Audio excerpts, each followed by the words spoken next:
Hello, everyone, and welcome back to the channel. Today we re-diving into a topic that has been buzzing in Nigerian political circles, a major hypothetical scenario that could reshape the entire political landscape ahead of 2027. We re-talking about the possibility of His Excellency Pter Obi moving from the Labour Party to the Africa Democratic Congress, or ADC. What would this mean for his presidential ambitions? What are his chances if he makes such a switch? Let's break it all down. First, let's set the stage. The 2023 presidential election was a watershed moment in Nigeria's modern political history. Pter Obi, running under the Labour Party, galvanized a massive youth-led movement known as the Obedience. This movement was unprecedented. It was organic, passionate, and it completely disrupted the traditional two-horse race between the APC and the PDP. For the first time in a long while, a third-force candidate became a frontline contender, winning in key states and capturing the imagination of millions who were yearning for a new kind of leadership.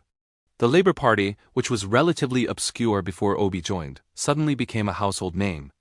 It was the perfect vehicle at the time, a platform with a worker-centric ideology that resonated with Obi's message of shifting Nigeria from a consumption-based economy to a production-based one. The synergy was powerful. However, post-election, things have gotten a bit complicated.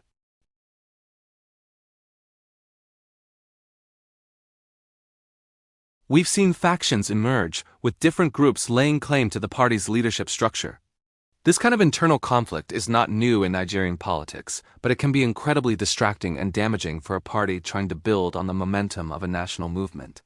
For a figure like Pter Obi, whose brand is built on stability, focus, and a departure from the old, chaotic way of doing politics, these internal squabbles could become a significant liability. This is where the Africa Democratic Congress, the ADC, enters the conversation.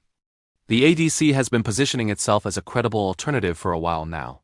It's a party that has attracted a number of respected technocrats and professionals.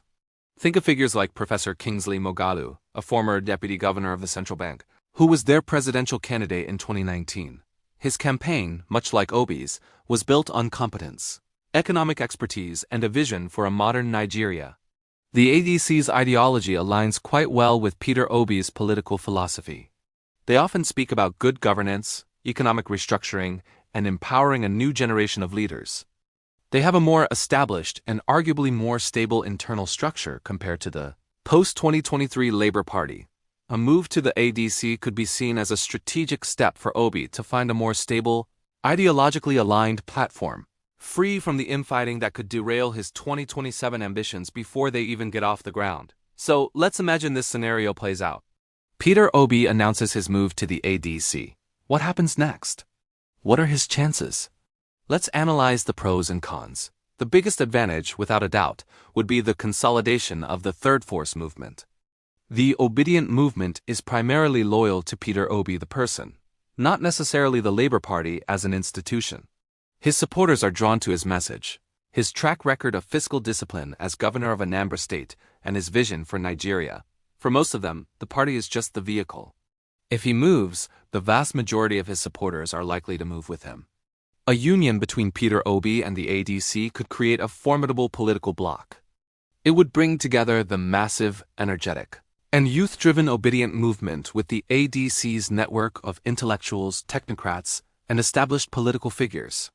It would be a fusion of grassroots energy and intellectual credibility. This could be a very powerful combination, presenting a unified and robust alternative to the APC and the PDP. The ADC would instantly be elevated from a smaller, respected party to a top-tier contender for the presidency. Furthermore, a move to the ADC might help Obi shed some of the political baggage that can come with party-specific conflicts. He could position himself as a leader who is putting the national interest above party squabbles, seeking a stable platform to continue his mission. This would reinforce his image as a different kind of politician, one who is focused on solutions rather than political turf wars. It could be a powerful narrative leading into the 2027 campaign cycle. However, it's not all straightforward. There are significant challenges and risks involved. The first and most obvious one is the risk of fragmentation. While most of his supporters would likely follow him, some might feel disillusioned by another party switch. Politics is about perception, and his opponents would undoubtedly try to paint him as politically unstable or opportunistic. hopping from party to party from APGA to PDP to Labour and now to ADC. This narrative, whether fair or not, could be used to create doubt in the minds of undecided voters. Then there's the logistical challenge.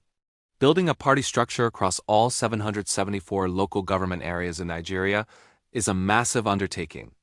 The Labour Party benefited immensely from the organic, volunteer-driven efforts of the obedient movement in 2023. They would have to replicate this entire process with the ADC, while the ADC has a pre-existing structure. It's nowhere near as extensive as that of the APC or the PDP. Integrating the obedient movement's machinery with the ADC's existing framework would require careful planning and execution to avoid clashes and inefficiencies. Another key factor is the political landscape itself. The ruling APC and the main opposition PDP will not be standing still. They are formidable political machines with deep roots, vast resources, and governors controlling states across the country. They will be working to consolidate their power and address their own internal issues. They will also be actively trying to win over a populace that is dealing with significant economic challenges. The success of a Pter Obi candidacy under the ADC would depend heavily on the political and economic climate in 2027.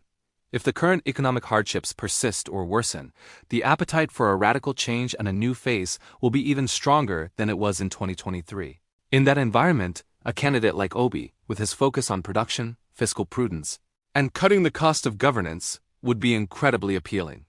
His message would resonate even more deeply. Conversely, if the incumbent government manages to stabilize the economy and deliver some tangible improvements in people's lives, the call for change might be less urgent. Voters might prefer the perceived stability of the known entities over the uncertainty of a new political force. So what are his chances in 2027 if he moves to the ADC?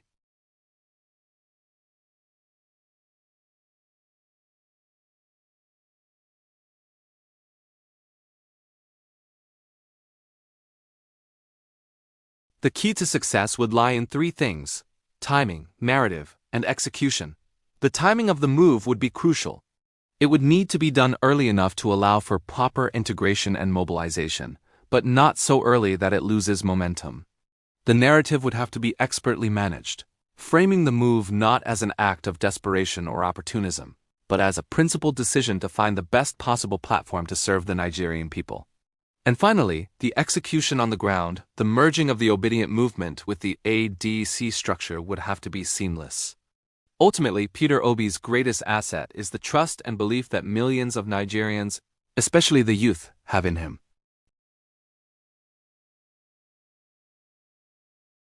As long as he retains that trust, he will remain a formidable force in Nigerian politics, regardless of the party platform.